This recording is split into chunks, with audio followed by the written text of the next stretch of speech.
Good morning, everyone. Good morning to all the participants of this workshop on missions. We are here today to count on your expertise, but also to share ours with you. DG Research and Innovation, together with the mission managers and several other speakers, will bring to you a lot of information around the missions in Europe. As you know, this is an online environment event, so we may have one or two tricks here regarding connections, hopefully not. We will also have a lot of interactivity with Slido. In the afternoon, you will be able to join in debate in the breakout rooms, where you will have the time to answer to a couple of questions that we consider that can be very useful. We count on your inputs to co-create this new way of working that are the missions for Europe. In the breakout rooms, the number are limited to facilitate the debate, and we hope that we have aimed to balance the organizations and the countries among the representatives that will be there. And also in the end, there will be a moment where we will harvest all your ideas and we will debrief a little bit on that and then take it to the next step. Together with this, the EU missions, they are horizontal in all aspects. They aim to cover everything that happens in Europe, but you will be able to listen to all of this during the full day. We start with the first session, and I invite at this stage Monsieur Jean-Éric Paquet, the Director General of Research and Innovation. He will be your primary host for the first session. Enjoy your day and see you soon. Jean-Éric, with you. Thank you very much. Good morning, everyone. I'm delighted to open this workshop on Horizon Europe missions with all of you. This event is a milestone really in the process ongoing to prepare the launch of the missions later during the year. A milestone because it will be the first time that we are in a position to really dig deeper together with member states, with also representatives from regions. The Committee of the Regions in particular is helping us today in this event. And also colleagues from other organizations who have some experience on this multi-level governance experiment which Horizon Europe missions represent. So I'm really delighted that at the Strategic Program Committee, the request was made for this early seminar with all of you so that we can feed into the preparations in the Commission, the interaction with all of you today and in the coming days, weeks and months. This is absolutely key because the work on mission, but more important, the delivery of these Horizon missions are happening largely at national and even at local level. If you take the cities missions as it is now emerging, you know the report from the board of the cities mission, and we are very much working now on the implementation plan inspired by this board report. The idea is to propose to 100 European cities the highly ambitious target of becoming climate neutral by 2030, and to base the achievement of that target on a contract with that city, which would allow to deploy EU-level instruments, but combine those with national and particularly, obviously, with instruments available at city level. So the discussion cannot, or the process and the preparation of that mission cannot be prepared in the Commission in isolation. We need to interact with all of you to see the diversity which exists across cities in Europe, to understand the instruments which are available at national level, and ensure that we can provide a platform with the cities mission, which then allows indeed these 100 cities to really get going and be supported by the mission. The same goes for climate adaptation or oceans, soils. Cancer is a bit in a different situation, but we will discuss that more specifically when Patrick Child, as the mission manager, presents briefly the cancer mission. But in all these cases, we need to combine the instruments available at EU level and those available at national, local, and regional level. And that's very much the purpose today, to work on those interactions, to identify instruments of governance, of monitoring, of deployment. We absolutely need to ensure that as we finalize the implementation plans, and at the moment when then commissioners can give, for the Commission at least, the green light for the deployment of the mission, this is fully informed by your views, your expectations, and the realities in all our member states, so that then delivery can effectively get going in the second half of this year and then in the coming years. The Horizon Europe missions, I think I don't need to explain to the group present today what they are about, but they are a particularly innovative policy approach in that they combine research and innovation anchored in Horizon Europe with a very large set of public policies, with a very large set of interventions from actors across society, citizens themselves, authorities at all levels in member states, as I just said, but also many other actors. We have, of course, also, I think, the need and the ambition to combine in these Horizon Europe missions resources available for science in Horizon Europe, but I very much also hope that as we move forward in implementation, there will be many other scientific, technological resources which you will want to make available to make the mission a success. So as we are now getting really going, I think I should not be too long in setting out the scene, which, as said, is very well known. And I know that even if it is very well known, it still needs to be built up together. So that's really the purpose of our work today. What I think is now more useful to really get the seminar going is to listen to mission managers, tell us where they stand in their own thinking, in their interaction, for many of them with you guys, and so that we can then have a picture of each individual mission, and then see how each of these missions requires your involvement and requires to combine resources across the EU. You will now see in a moment that mission managers, with the exception of Patrick Child, Deputy Director General in DG Research and Innovation, with the exception of Patrick, they are all great colleagues across other Commission services. You know the ambition of the Commission to make these Horizon Europe missions an instrument across the entire college of commissioners and across the entire institution. They are not about delivering research results.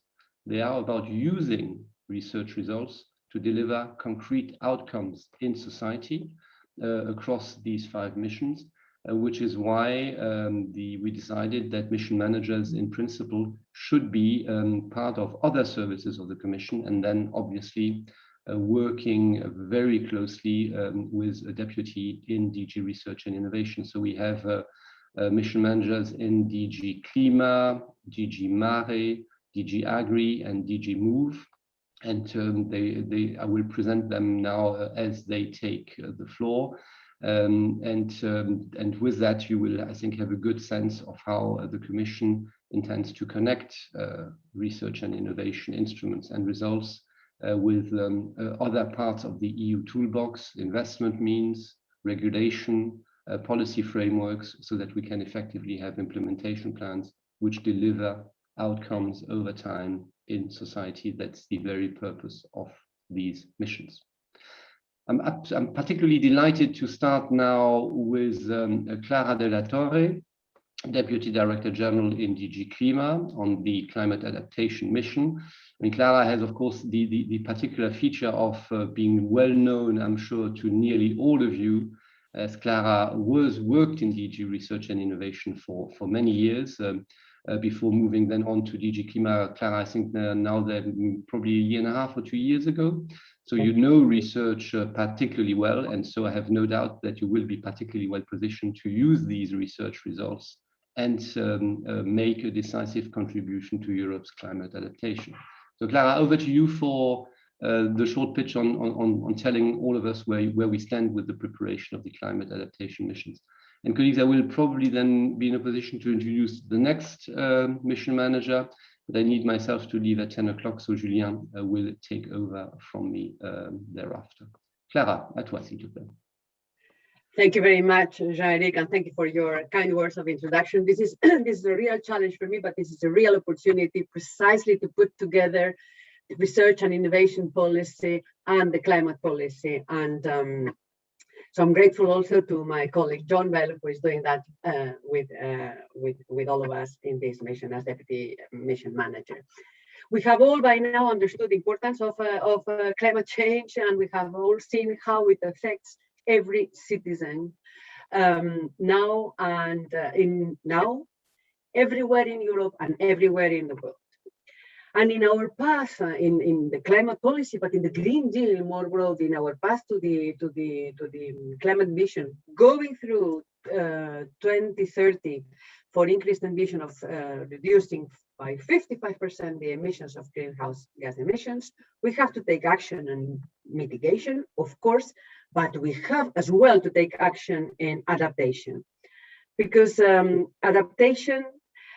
Because in climate, the unpleasant truth is that even if we stopped emitting now, we would have anyhow huge challenges to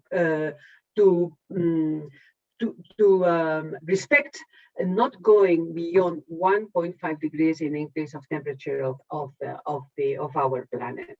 So we have and the emissions are cumulative, as you know, and therefore the effects of what we have already emitted will be there for a long time. Remember that we have reached by now already approximately 1.2 degrees of increase in temperature, and we feel that every day, everywhere. So we have to be best prepared for what's coming and arranging what's already done. And for that, we need everyone. We need all administrations, global, European, national, regional. We have the local authorities are very important. We need industry and we need all economic actors. But we need the citizens that in this mission and many others, as per their conception, to have a central role. What do we want to do in this mission?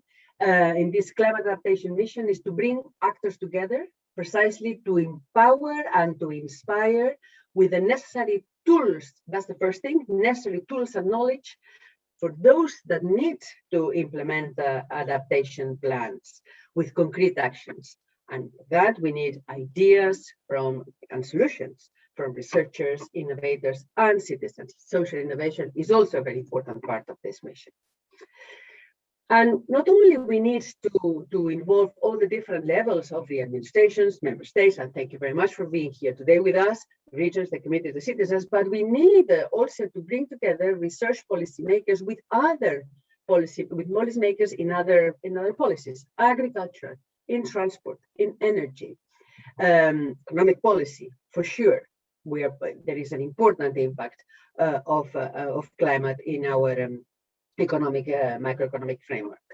We need civil protection authorities. We need spatial planners. So the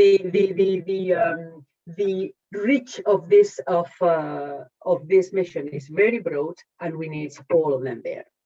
We know that the climate affects to all realms of our economy, on our society, and at the same time, many of the solutions are place-based.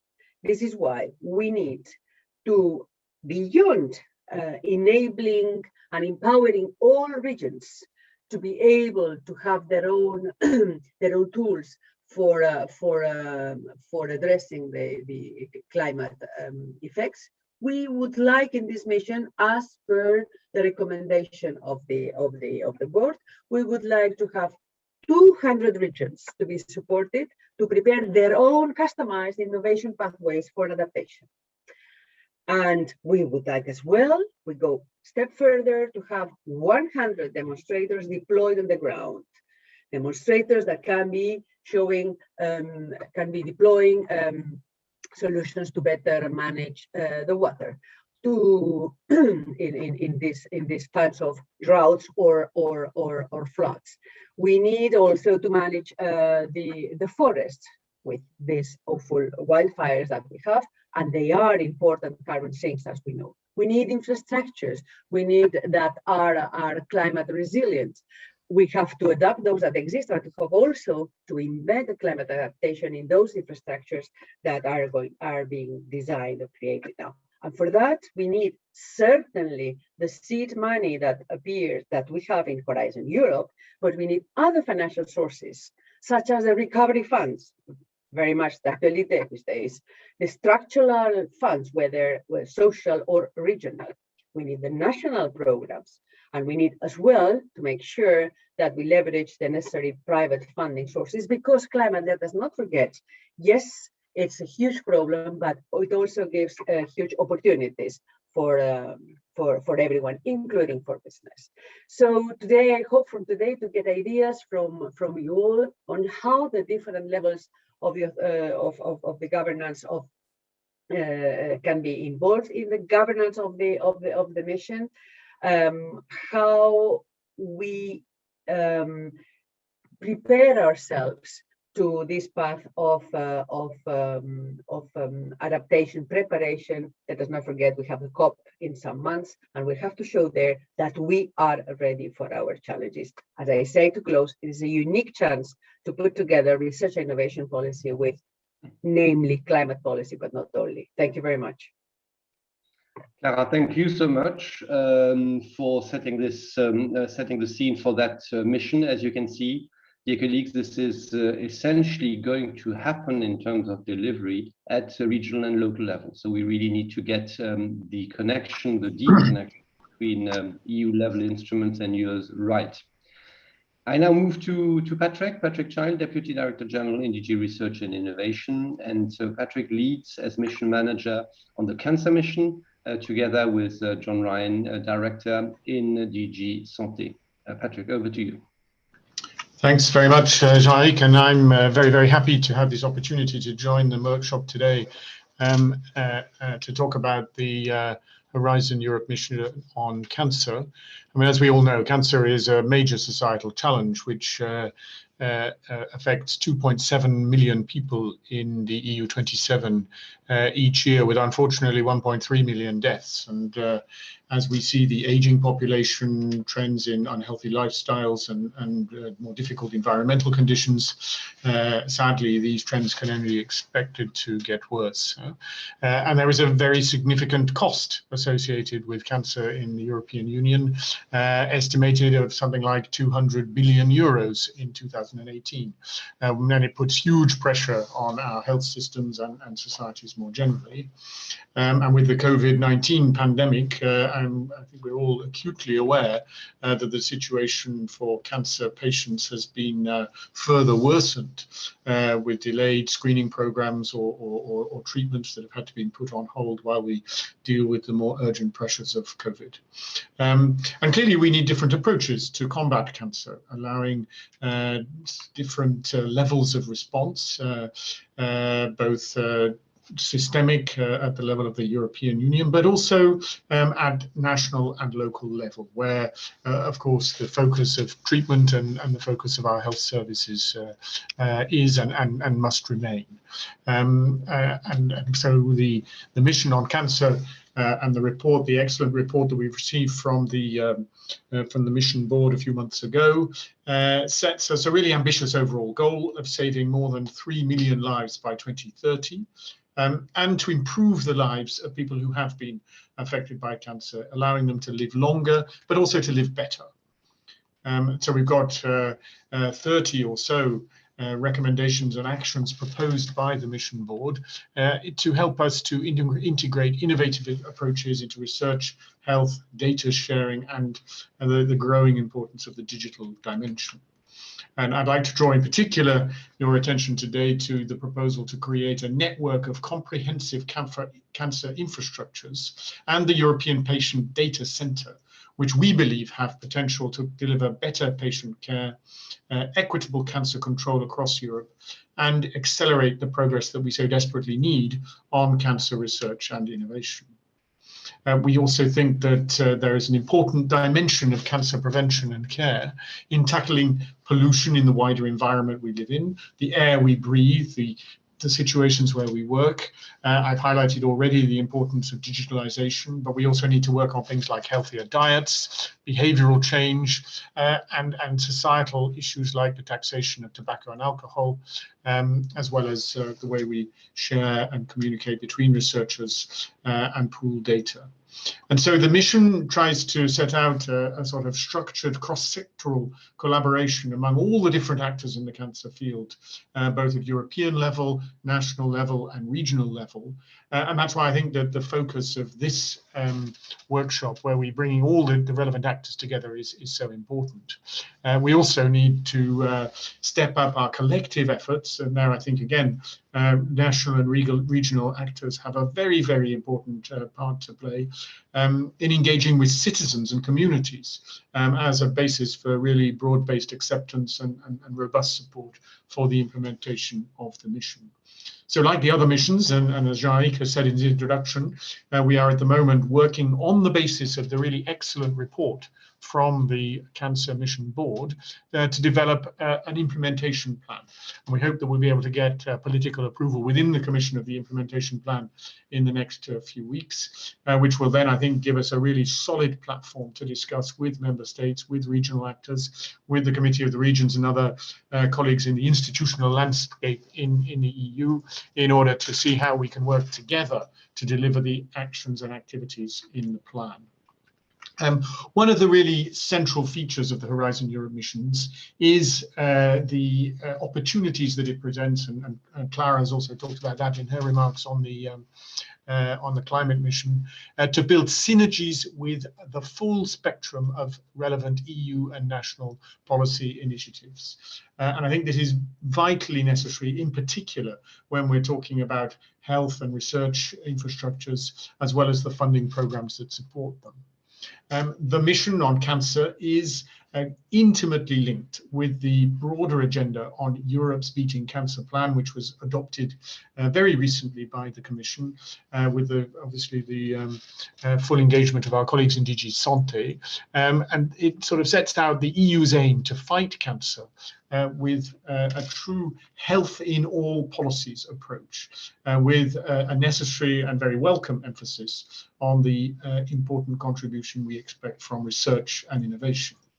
And so as an embedded and I think very important component in Europe's Beating Cancer Plan, the Cancer Mission, we believe, will generate knowledge and evidence needed to implement actions in the areas of prevention, diagnosis, treatment, and quality of life. And we're working really hard with the colleagues in DG Santé, and I'm very glad that John Ryan, who's also been at the center of the work on the Cancer Action Plan, is our Deputy Mission Manager for the Cancer Mission, in order to ensure that our work, both inside the Commission, in the way that we engage with member states, with the creation of a joint working group with member states, as well as our engagement with the wider stakeholder community, is completely joined up and united when it comes to the Cancer Action Plan more generally, and the Horizon mission as a vitally important dimension of that. And so we've created a number of structures which we are going to work with soon, and I would highlight in particular the joint subgroup that we are putting together with experts from both health and research ministries, which is going to start work very soon on these two interlinked policy agendas. I should also stress that our experience in the past is that success in developing broad-based health and cancer policies and strategies has been strongly benefiting from the sort of synergies between national, regional, and other funding sources. I've seen some really good examples where national funding has come together with the structural funds, with loans and support from the European Investment Bank.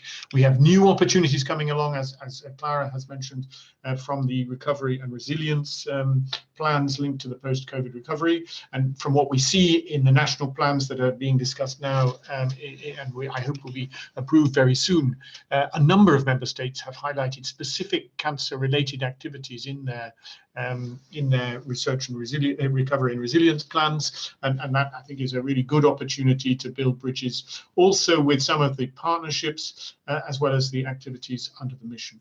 So I think that today's discussions give us a really exciting opportunity to delve into the opportunities that there will be in the future to create synergies and to use, as Jean-Eric has so clearly set out, the research and innovation activities that we can do under Horizon Europe as a real catalyst for a broader inspiration and mobilization of a wide range of actors in support of a vitally central societal goal which touches the lives of all of our citizens in the European Union and beyond. Thank you very much for your attention. Patrick, thank you so much for setting out the Commission's ambitions on cancer. And as you very well explained, joining up the Beating Cancer Action Plan with the mission as one of the main delivery instruments into national systems, which we will discuss today. Patrick, thank you very much. And I'm now happy, as I leave, to hand over to Matthew Baldwin, Deputy Director General in DG Move, Mission Manager for the Cities Mission, with as Deputy Rosalinde van der Vlis in DG Research and Innovation. So Matthew, over to you. Thank you very much, Jean-Eric. Good morning, everyone out there. Lovely to be with you in this very important seminar. I think you put it well, Jean-Eric. It's a milestone in our work, and to be together to discuss it is great. I can be quite quick because I'm going through the same processes that Clara and Patrick have explained very eloquently. We have an excellent mission board report with lots of important national perspectives, by the way, and we are busily working away on the implementation plans for the city's mission. It's a privilege for me, I was saying the other day to colleagues, to come from another DG and now to work with this DG, with DG RTD, and with the colleagues, and particularly with Rosalinde van der Vlis, my deputy, and Philippe Froissart and his team. I'm sure many of you will know them well from the research networks. And it's a fascinating little experiment in internal Commission governance as well, although maybe that's a bit less interesting for you. Clara put the principal challenge extremely well from our perspective in the city's mission, namely to really make a contribution to the European Green Deal and the need to reduce our climate emissions by 55% by 2030. Clara and I, if you like, are the yin and the yang of the climate challenge. She's trying to fix and manage the existing problems that climate change is starting to create, and we in the city's mission are part of the efforts to try to help prevent it getting any worse. Hence the need for two objectives, central core objectives in our mission. Firstly, to identify and work with 100 cities across the European Union to become climate neutral by 2030. But secondly, and through that process, to lay the groundwork for all cities to be climate neutral by 2050. And those two objectives, please keep them in mind because they're important and they inform our processes as we address this work. Perhaps there's a prior question, why are we focusing on cities and what should the EU role be in that respect? Well, I pick up Clara's opportunities and challenge analysis in this respect. In terms of the opportunity side, there are certain built-in advantages for cities to be front runners in your member states, to take the lead and to drive this forward. And if I may put it this way, to help carry the weight, to reduce the weight on your shoulders in the rest of the member states if cities are leading in a strong and coherent way. They have high population density, which gives advantages in terms of bringing climate neutrality and urban mobility, buildings closer together in terms of energy efficiency. And they're also perhaps it's easier in the first instance in cities to realize and demonstrate to citizens the co-benefits of actions to deliver climate neutrality, the lower energy bills, the reduced congestion on roads, reduced deaths from car crashes, better air quality, less noise. I could go on. Those co-benefits, I think, speak loudly in the cities that we've discussed this with, and they are perhaps in the best position to realize them early. Secondly, cities, of course, can be gigantic test beds for the rest of society to address some of these issues. And then I think there's quite a strong commitment on the part of the cities to go further and faster, to make those extra efforts. We have more than 300 cities already taking commitments of different kinds in the Covenant of Mayors. We have 11,000 cities participating in the European Mobility Week, and these issues are snowballing. Cities are ready to do this. And so the question is, are cities ready and able to make that extra step to go all the way to climate neutrality in this very focused way, to make this major contribution to the European Green Deal, hence the need for 100 cities, and indeed hence the second objective, to build that out. So what are the challenges? And we need to focus on those squarely and briefly in my time. Firstly, of course, finance. It's going to be require funding and financing on a huge scale to deploy and scale up all the innovative solutions in cities. I'll be very brief, but an average cost for a city of a population of around 100,000 is probably order of magnitude 1 billion euros. Cities can't do that on their own, and by the way, nor can we do it on our own with them. Secondly, there's quite a lot of strong policy support coming from the European Union, but it's quite fragmented. We haven't yet built in the synergies, reduced the fragmentation that cities face when they're addressing these issues. And we haven't, I think, made an effort at the European level to really knit that together with the role of member states and the regions. But there are very strong initial indications of support for this process from member states. We're very grateful to see national agencies in France and Spain and Austria and Sweden picking up this, developing national networks, and all this is very exciting. 1 minute on the process and how we're taking this forward. We hope to launch first an expression of interest from cities. And in doing that, we want to encourage diversity, national geographic diversity. We want cities, of course, from every member state.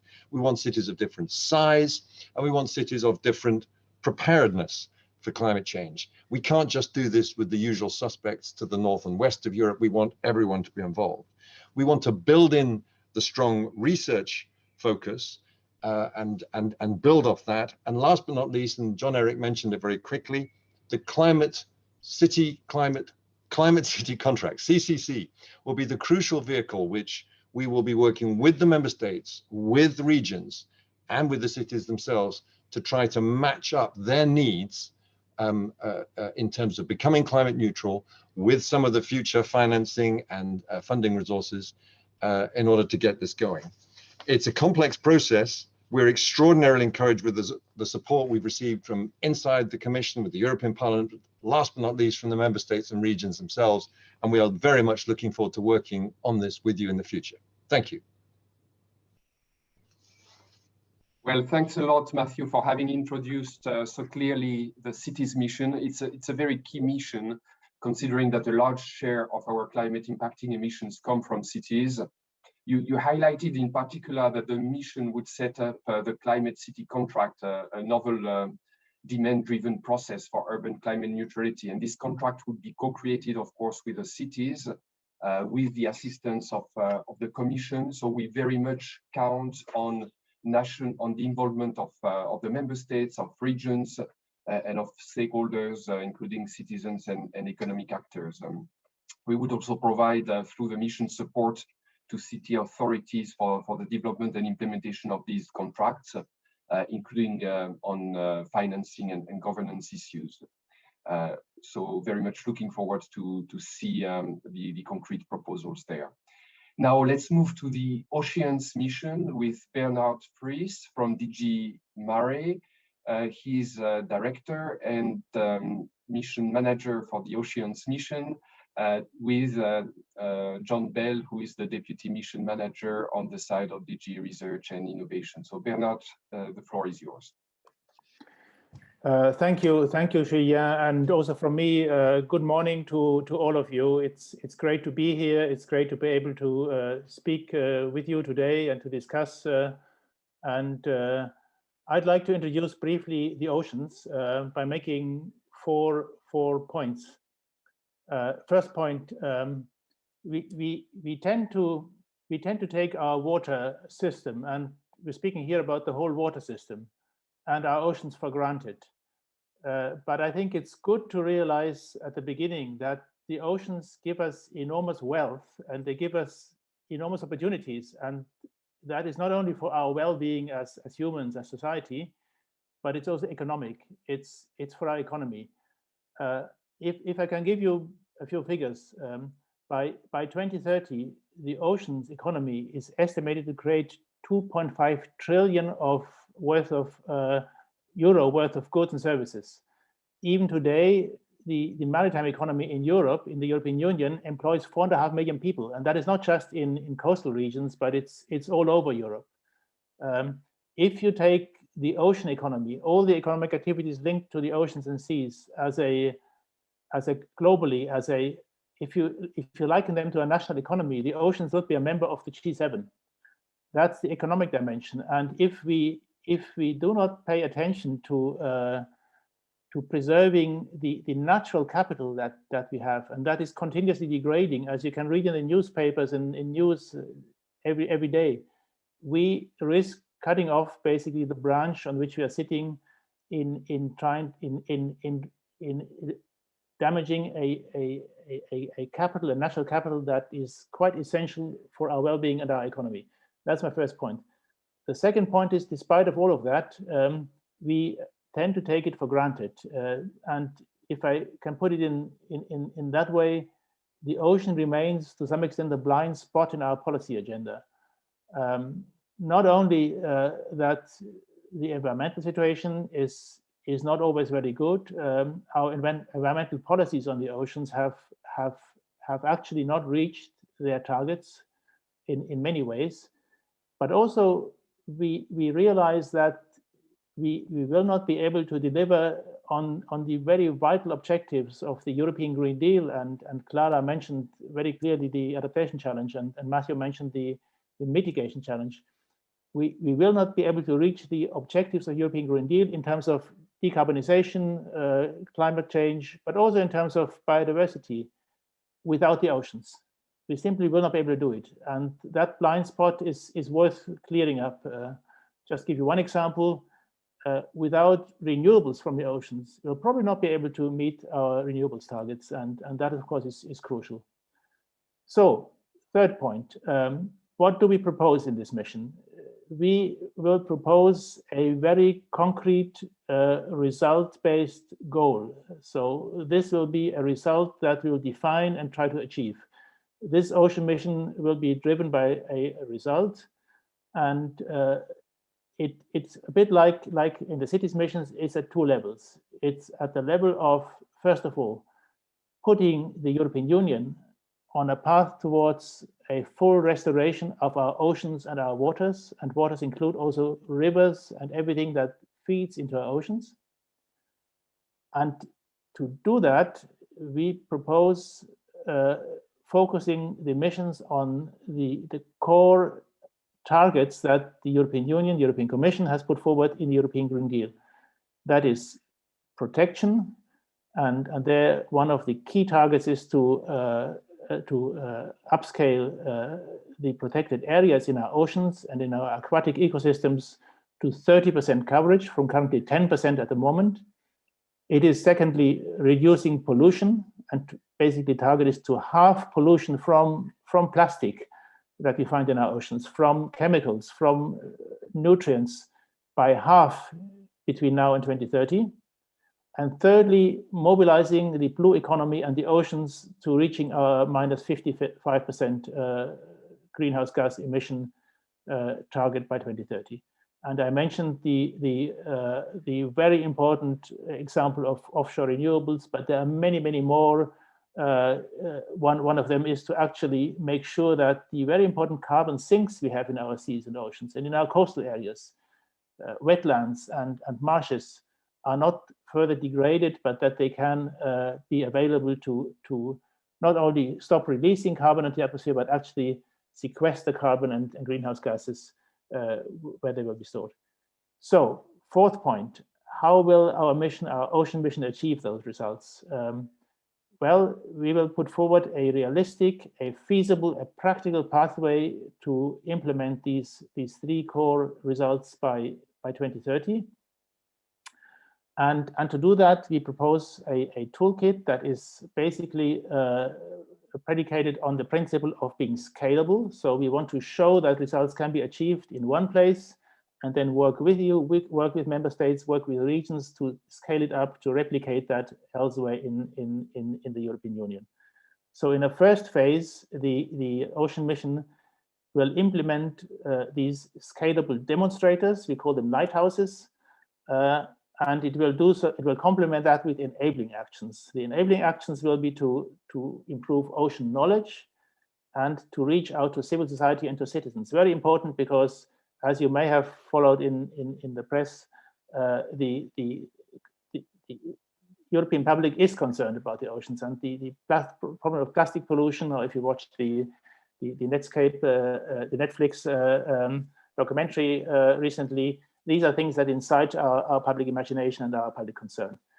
So in the first phase, we'll have lighthouses that can be scaled up. We're thinking of one lighthouse for each of the three goals: restoration, pollution, and decarbonization in certain areas. And we'll be consulting today and in the next weeks with you and with our partners in member states and in regions where and how to do that.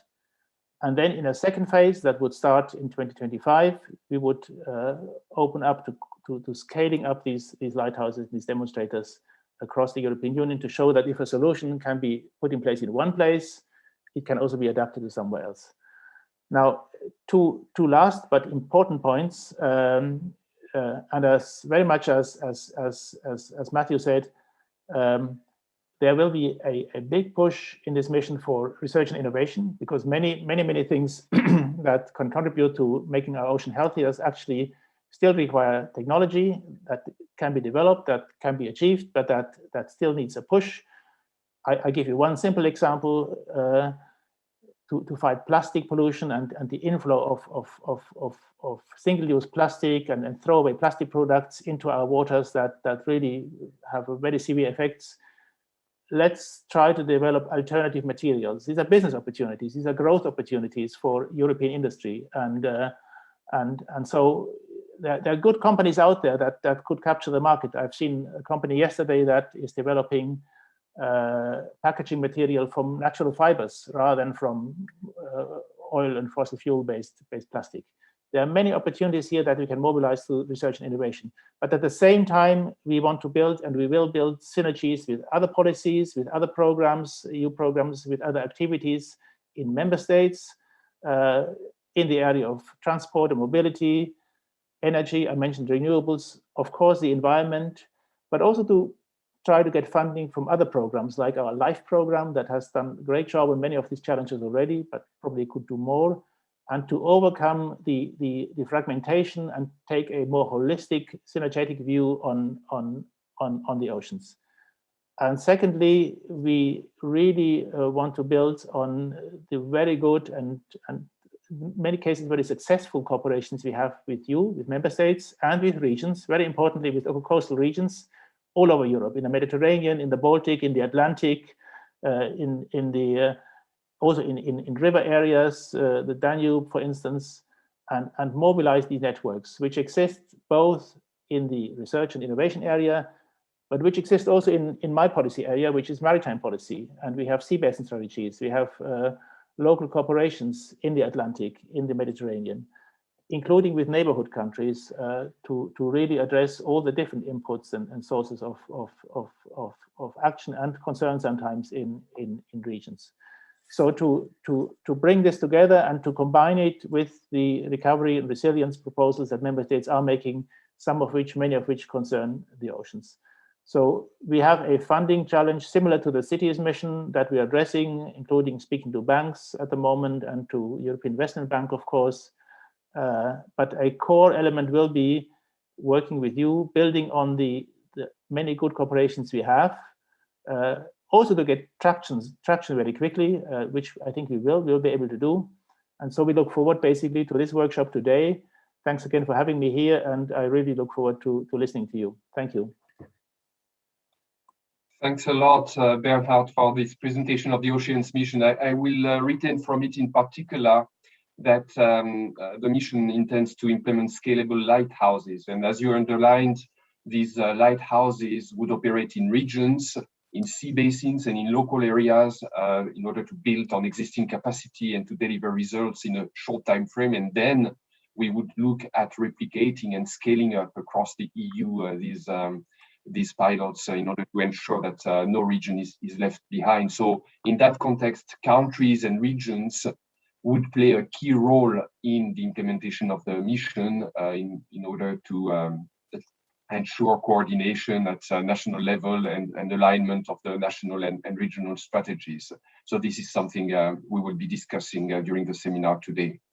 Now let's move to the fifth mission, the last one, the Soils and Food mission, with Nathalie Sauze from DG Agriculture. She's director there and the mission manager for this mission, together with Peter Weheim, who is the deputy mission manager in DG Research and Innovation. So Nathalie, the floor is yours.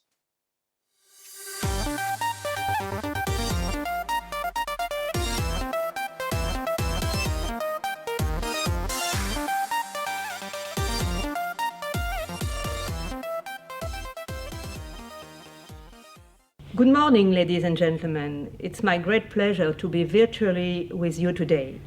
Recently, I have been officially nominated Mission Manager of the mission on the area of soil health and food. It's an honor for me, as I see it as a recognition of a collective work undertaken by the mission board, the mission owner groups, including Peter Weheim, which is now the Deputy Mission Manager, and the Mission Secretariat at DG Agri since the beginning of this adventure 2 years ago. Let me also say that Commissioner Wojciechowski continues to fully support the mission and aims to reinforce its link with the new Common Agriculture Policy that is still under negotiation, highlighting the importance of the mission for the future CAP and the synergies between the two. Together with the Member States, we will now explore how to best link mission objectives and activities and soil-related activities under the CAP, contributing to the rollout of the mission at national and regional level.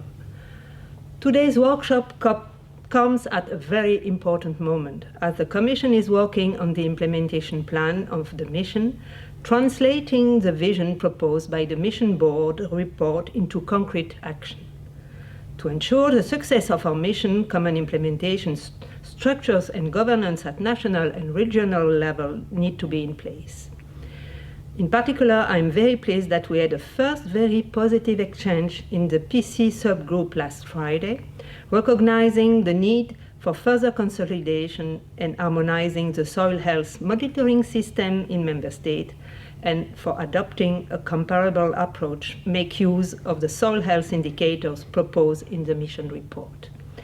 Moreover, it's great to see that one of the key proposed elements of the soil health mission, the establishing of a comprehensive and active network of living labs placed for experimentation and innovation, and lighthouses placed for demonstration of good example and practices all over Europe, on farm, in forest, and in cities, is getting support more and more widely.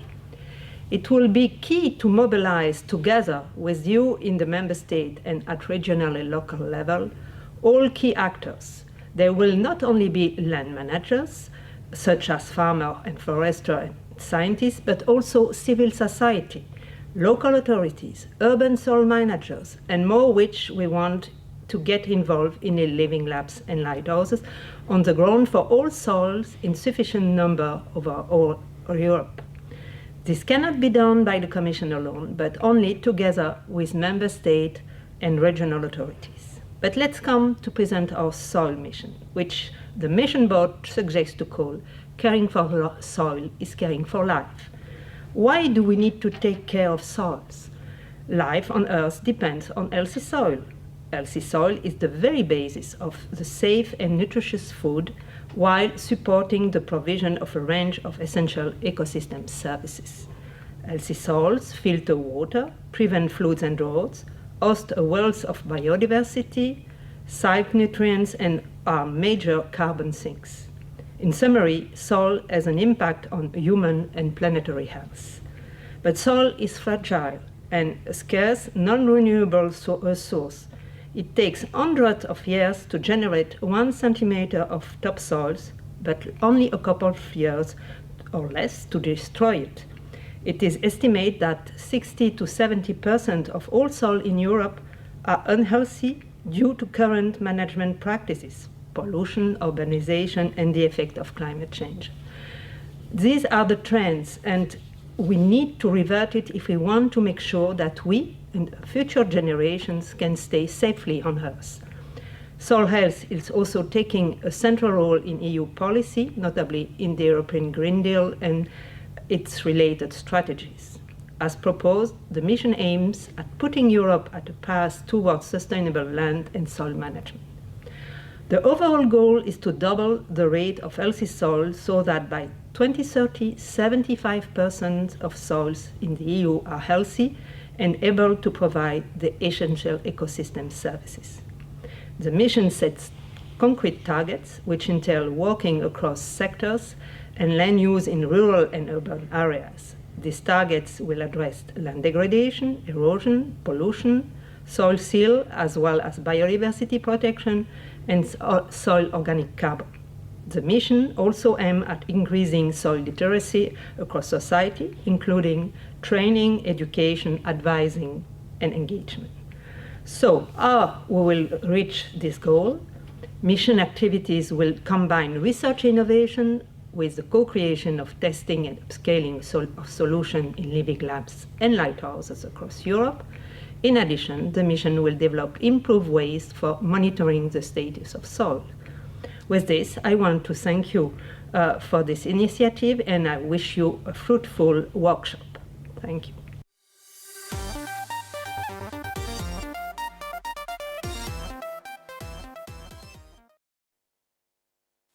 Thanks a lot, Nathalie, also for the nice music with your presentation. But you highlighted in particular that the mission aims to establish a comprehensive and active network of living labs and of lighthouses all over Europe on farms, forests, in rural and urban areas. And for that, we will need the mobilization really of member states, of regional and local authorities, of stakeholders and citizens in order for us all together to take care of European soils.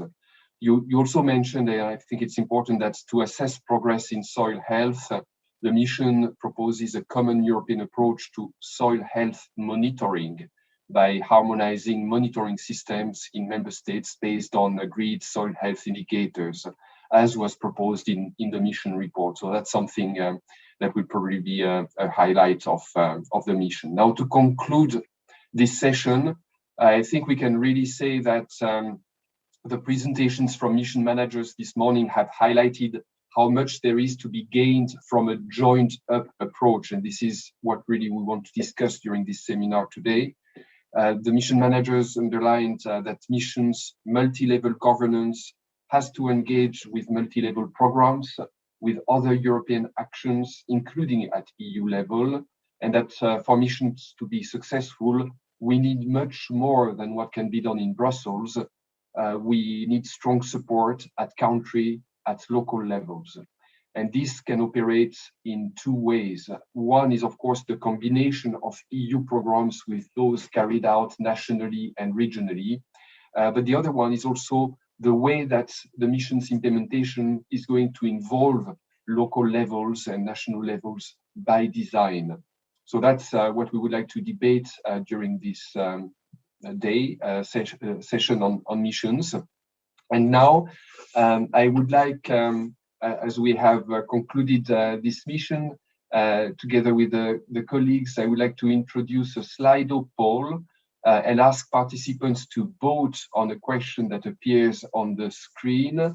The question is, what is the main added value of the mission's approach? And you can answer between ambition, targeted time-bound specific goals, political buy-in, joined-up approach, citizens engagement. As you see, the poll is already opened.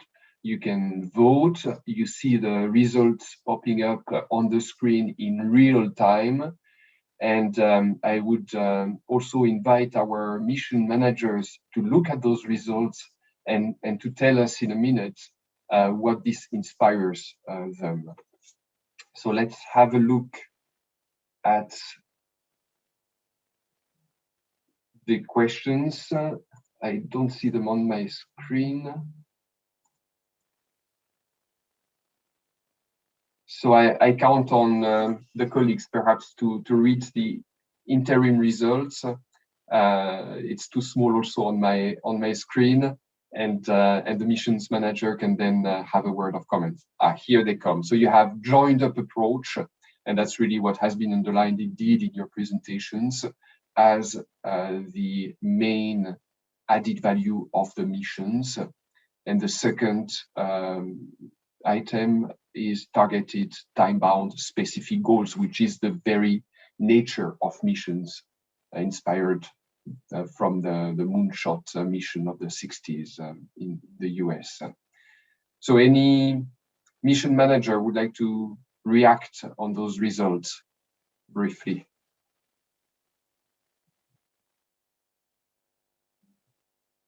Clara, I see you.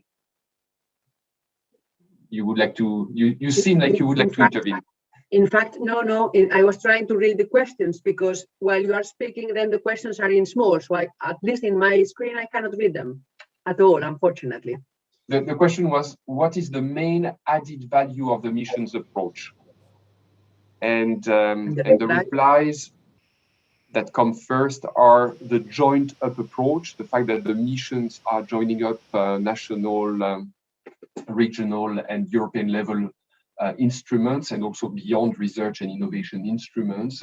The second main added value, according to the votes, is the targeted time-bound specific goals, so the very nature of the mission. Maybe I can jump in. Sorry if there's no one else. It's Sure. Matthew here, and I'm very sorry also to say, colleagues, I'm extremely sorry I have to leave to go to another important member state event, which is COREPER. So apologies for that. But I'm very pleased and interested to hear that the joined up approach is signaled to be the principal added value of the missions in general. That is absolutely the case for us here. I mean, we hear a lot from cities, and apologies for the old joke, but you know, the Henry Kissinger line, we'd love to speak to the European Union about climate neutrality, but what's the telephone number? We are offering lots of different programs to cities and regions. And the cities mission is one effort, one way we can knit things together from the perspective of cities and, by the way, member states and regions. I underline this is not to say that the existing programs should be pushed aside. We are working to build close synergies with the different programs. Example, the Zero Pollution Action Plan and the Cities Mission have very common goals in addressing climate emissions and air quality, and we can work very closely together on that.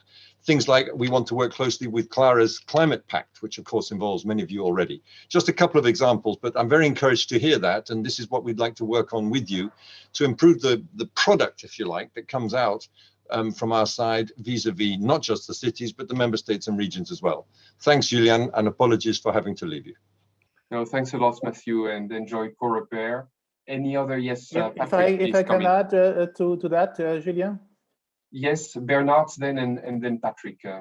Very good. I would like to support very much what Matthew said, and by the way, also the second feedback that you read out. It's very small for me to read too, but it's good to see that that these 2 points, synergies and results, are important and considered important. I mean, for me and for us here, coming from the policy side, this is a really good opportunity. And we have always been working with you, as you know, in terms of research policy, and research support and curiosity-based research has its clear value. but to complement that with this kind of results-driven approach, right? To mobilize resources to get to a certain result. I think that's really helpful, because that is actually, to start with, forcing us to focus on the achievables and to mobilize not only our own resources, but to really look out and work with partners out there in the regions, in the member countries, in the private sector also, to define results and get them. And it gives us an opportunity to really try to make, I speak now of the oceans, but I suppose that applies to other missions as well, to make these as tools to reach the big challenges that we see and that we have committed to in the European Green Deal. So we will subsume our mission to very concrete deliverables that are essential parts of the European Green Deal, basically, and to find ways of, now we have set the targets, to find the implementation path. The big challenge is no longer setting the targets and the green targets. The big challenge is now getting to these targets in the 9 years that we still have between today and 2030. And 9 years are not a long period of time. They're actually a quite short period of time. So to reach these ambitions, we really need to mobilize everything. And so it's incredibly useful to have that kind of opportunity of agreeing results and then thinking together jointly in a synergetic way how we are mobilizing resources and inputs and trying to put them together to something that really makes sense and can get traction on the ground really as quickly as possible. Thanks a lot, Bernard. I can close the Slido poll now because we have more than 200 participants today in this seminar, and most of you, actually almost all of you, have voted already, and I can confirm the results. 43% have voted for the joined-up approach as being the main added value of the missions approach, and second comes the targeted time-bound specific goals approach with 31%. Patrick, you wanted to react. Yeah, thanks, Julien. And I mean, very, very interesting poll. And I agree, of course, 100% with what both Matthew and Bernard have just said about the real opportunity for joined up working and results. But maybe it's a factor of the way the question is, offering us choices, where in fact what we would want to say is we want all of these things. Because I think that what surprised me a little bit in the result is the low turnout of the importance of citizens' engagement and of political support. And if we don't have those two things, then our efforts to bring together all our instruments and be results oriented will be a lot more difficult. And what I see as a really important opportunity of today's seminar is that we have got together in one place a really rich sort of cross-section of the actors who will need to help us to deliver this political collective mobilization and to carry the citizens with us in support of high top-level objectives, which are of obvious and very powerful relevance to everyone in their daily life. So I mean, obviously, I agree with the sort of conclusions, but I just think that we should highlight that as well. And I too, unfortunately, will have to move on to another meeting in a moment, but thanks for the really lively seminar that you've been chairing so far. Thanks, Julia. Thank you, Patrick. Clara, before we close, do you want to say a word? Thank you. Exactly the points that Patrick has made. We need the support of the citizens. Otherwise, the transformations that we need in everyday life, in every city, in every region, will not happen.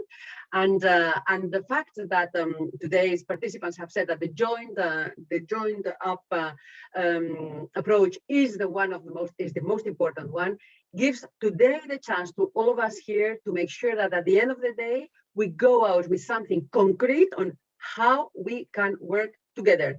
We agree that we have to work together. Now we have the how is something that personally worries me more, and I'm sure we'll find a solution together. Thank you. And thank you for the seminar as well. Thanks a lot, Clara. And on that note, and on citizens' engagement's importance, I will close this session. Thanks a lot to all of you.